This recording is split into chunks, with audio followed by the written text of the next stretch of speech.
Welcome back, everyone, to Leading Entrepreneurs of the World. I'm Jonathan Kitchens, CMO of One Business World. Leading Entrepreneurs of the World features entrepreneurs, founders, and business leaders presenting on cutting-edge topics and the latest industry developments. Today, we're really excited to welcome a leading entrepreneur, Ben Kerr of Foundry Spatial, an award-winning environmental science and consulting firm that builds web-based tools that make it easier and faster to understand vast amounts of environmental data, specifically in the sustainable water management area. Ben and his team have spent the last 11 years taking cutting-edge scientific research and combining it with massive volumes of live data, historical data, and then in turn presenting actionable information on the web. And today, we're excited to have Ben, who's going to be speaking about water science for real-world problems. Ben, awesome to have you with us today. Excited to hear what you have for us on a topic that's extremely relevant, very needed in the day in which we live for sure. So, Ben, I'm going to let you kind of take over and go through your presentation. Thanks for being with us. Great, thanks very much, Jonathan. I'm excited to be here today. All right, so yeah, thanks for having me today. My name is Ben Kerr. I'm the founder and CEO at Foundry Spatial. It's a company I started about 11 years ago, really to help people better connect with water data and incorporate that data into their decision-making process so that they can make better decisions about how human use of water impacts the world around us.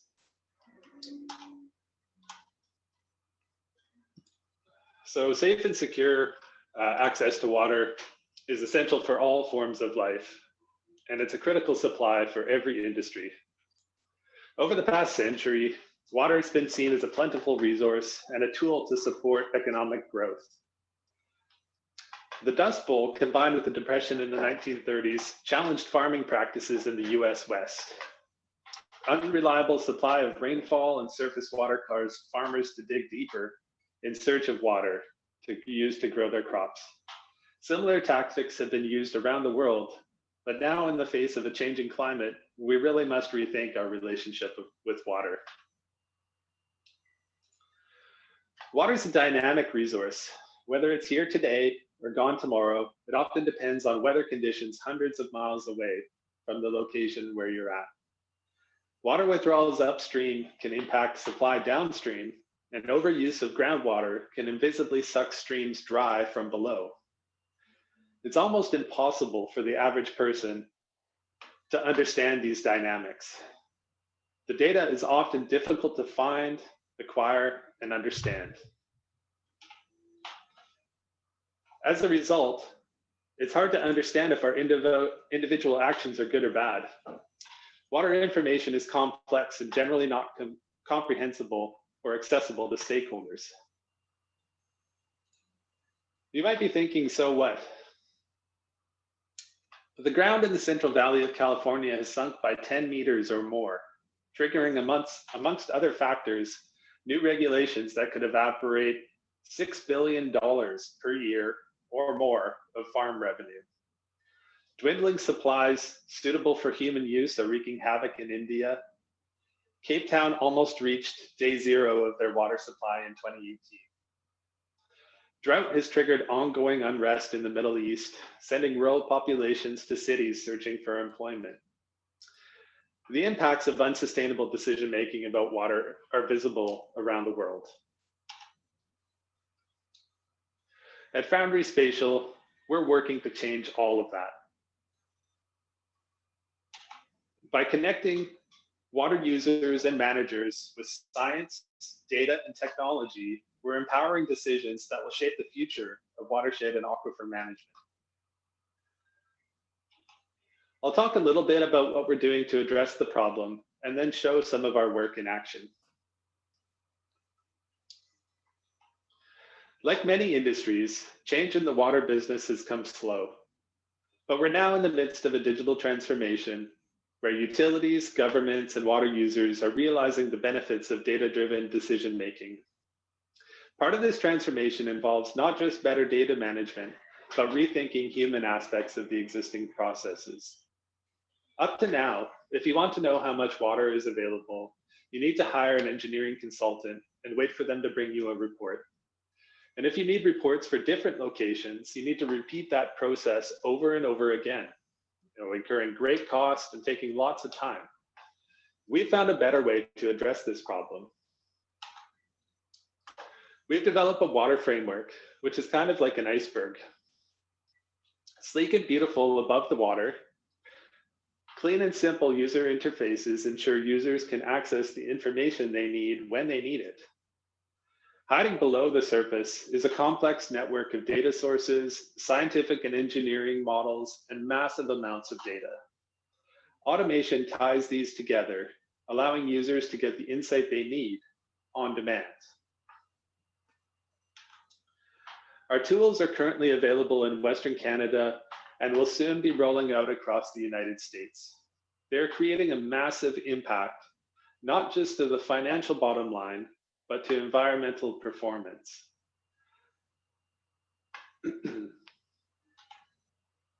So now I'm gonna switch and show what these tools actually look like here. So hopefully technology cooperates.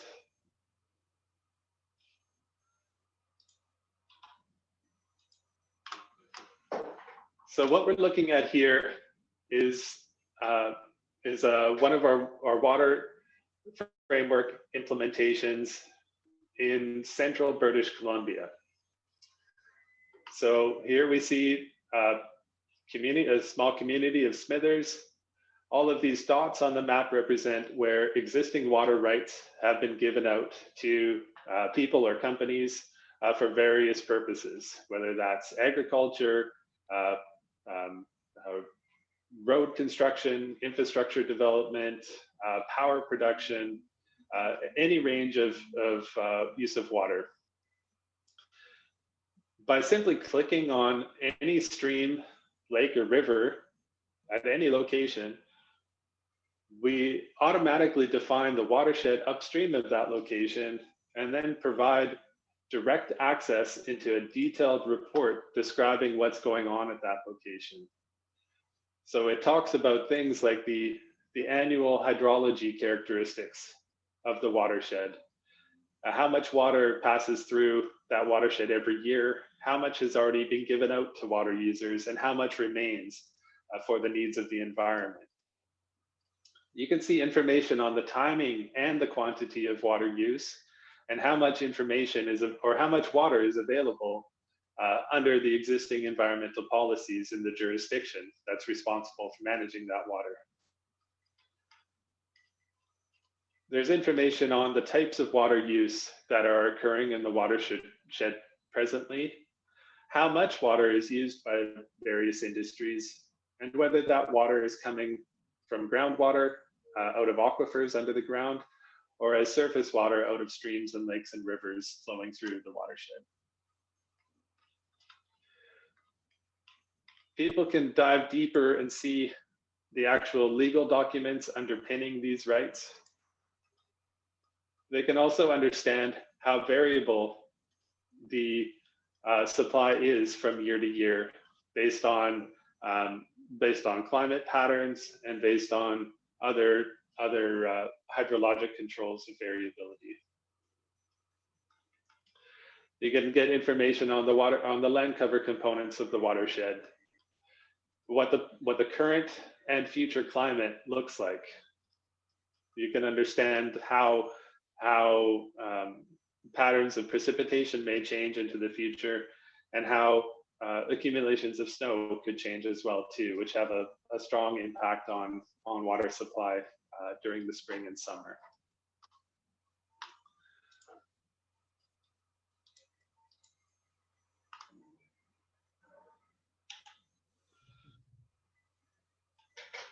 So, as I mentioned, we're in the process of rolling these tools out from Western Canada across the United States.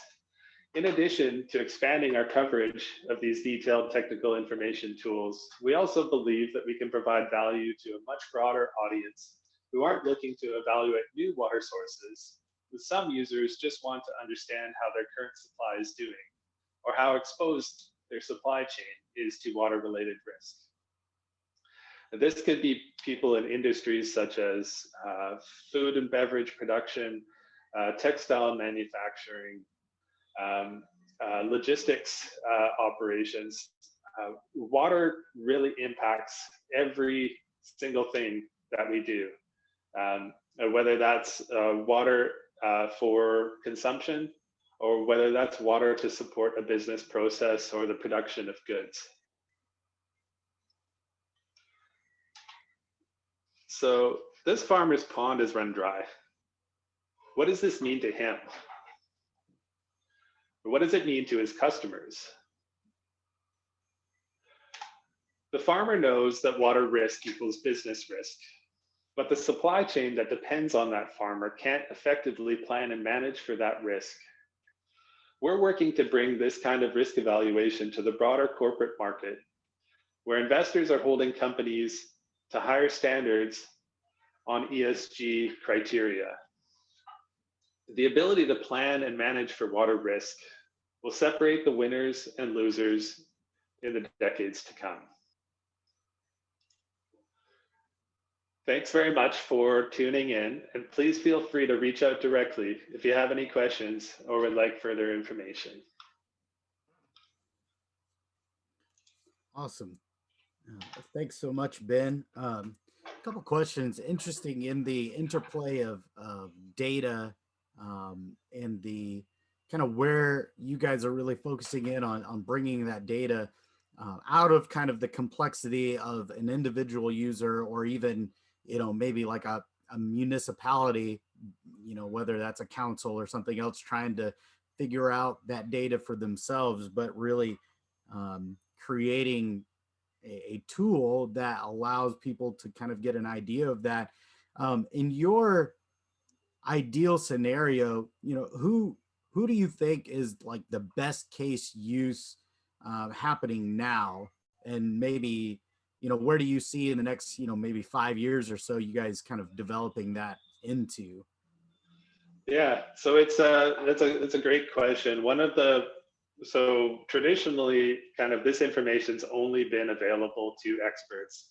So the technicians and the engineers who are collecting and working with the data, it's only been accessible to them. So people, people in the business community, recreationalists, conservationists, people who are just concerned about having safe and secure access to water for whatever they're interested in, they haven't been able to participate in any discussions around water management because of the difficulty in accessing and understanding the data. So what we see is not just a specific target growth in terms of user base, but really a magnification of the amount of people that can consume and use this to make better decisions. Because ultimately we've seen, and every season gets worse, right? The impacts of climate risk and really water risk are hitting everything, whether that's the impact of floods or the impact of droughts. There's the increased variability in the water systems that we rely on is really causing problems for everybody. Yeah, and definitely, even impacting various ecosystems, plant life, animal life, everything from, fishing to endangered species. So definitely something that kind of needs to have more conversation around. I think certainly in this format, there's a lot of talk about usable water and stuff like that, but really understanding kind of the supply line, I think, is something that you guys are very unique in the way that you're looking at that. From a geographic standpoint, you guys are obviously expanding. You've talked about getting ready to kind of roll out in the United States and Canada. Do you have plans beyond that currently, or just trying to take it maybe one step at a time there? Yeah, so there's two kind of tracks that we're on. One is more technical tools focused at kind of the larger water users. Sure. and helping kind of with that place-based management. So that our focus there is in North America on the corporate water risk information. There's a less complex set of information that's required to understand risk. If you're not trying to evaluate or integrate this into your operational processes. So what we're looking at there is really working with US based corporates to help them understand how their water risk how they're exposed to water risk, not just within North America, but also with their supply chain around the world. Gotcha. So that, there's a lot of data out there, and there's a lot of detail that's required to provide this kind of insight at a global scale. But that's sort of our strategy to go a little further afield, is to essentially help support partners where their operations are. Yeah, awesome. And are you seeing kind of a trend in uptick of kind of the corporate side of that being, really open to figuring that out and following that process? Yeah, definitely. So it's really being driven from a couple of angles. One is a regulatory requirement, but the other is really a strong and growing demand from the investment analyst community and shareholders around holding companies to a higher standard in terms of their environmental performance. So a lot, over the past couple decades, a lot of the focus has been on carbon-related disclosure, carbon reporting, and reducing emissions. The water footprint is really a similar concept to that, and it's just emerging right now as kind of the second prong of the E and the ESG reporting world. Yeah, absolutely. Yeah, it's a fascinating area to begin to look at and understand, because it's all so interconnected into itself almost, with the various parts of how the entire environment as a whole functions, that it really is going to take a whole lot of focus on different areas. But you guys are really honing in on one that um, probably doesn't get as much airtime as it should, I would say, in terms of needs to address. You mentioned the carbon footprint.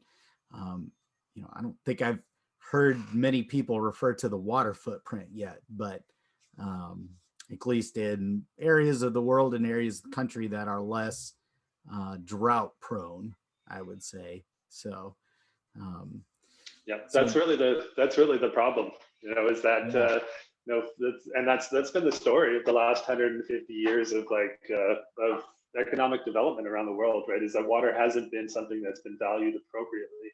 It's been something that's just been seen as a tool. It's going to come back every year, but the impacts of the climate variability that we're seeing. You see in the press the last couple of weeks, Governor Newsom in California has declared drought in many of the counties in the state there, and it's just the second week of May right now. They've got a long and hard year coming up in front of them. Wow. Yeah, it's definitely something that probably needs to be out there a little bit more. But it seems like the tool that you guys are creating has, we've talked about the general applications and kind of what you guys are creating it in terms of those corporate partnerships, and the main reason that you're really invested in creating this.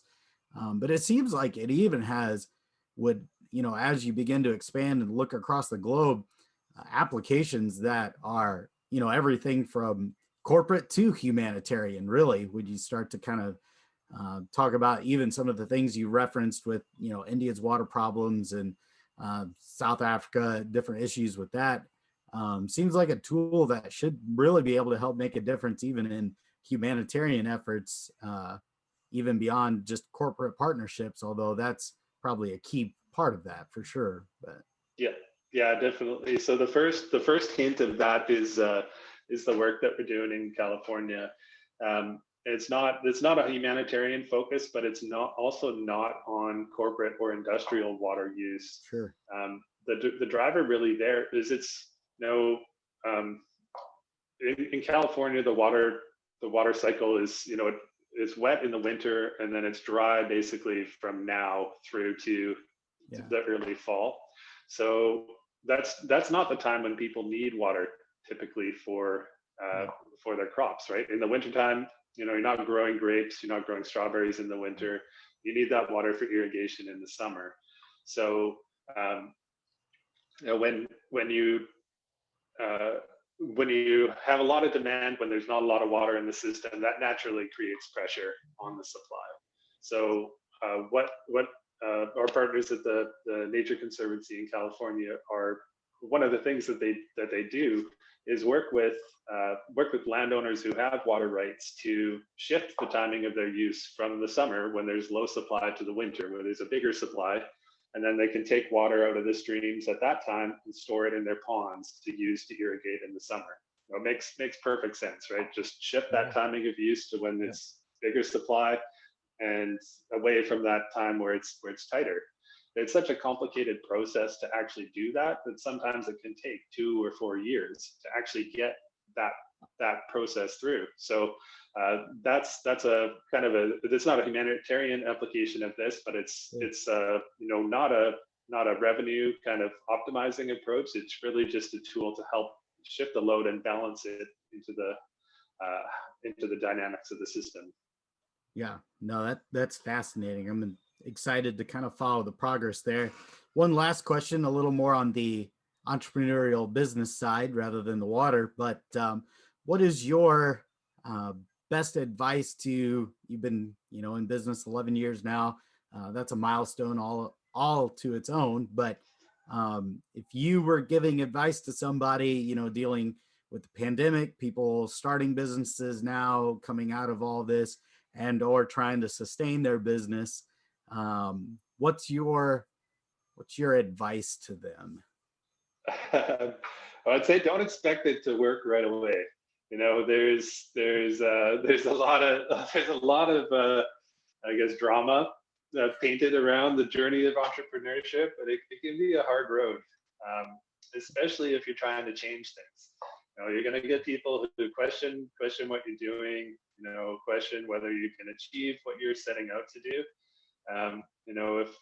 But have confidence, in your vision and what you're passionate about, and just keep pushing. And if you have a good idea, people will recognize that. But don't expect there not to be headwinds, I guess, is what is maybe that tidbit. So don't give up. Yeah, awesome. All great advice. All very true. Definitely. All right. Awesome. Well, thanks for being with us again, Ben. Excited to see what Foundry Spatial is going to come up with. I'll be keeping an eye out for some of that news out of California and just tracking some of that. I think it's a fascinating thing. You guys are doing awesome things with data and software and the things we need in the world to solve real problems. So wish you guys all the best. Definitely excited to talk to you guys again soon. Yeah, super. Thanks again for having me. I really appreciated it.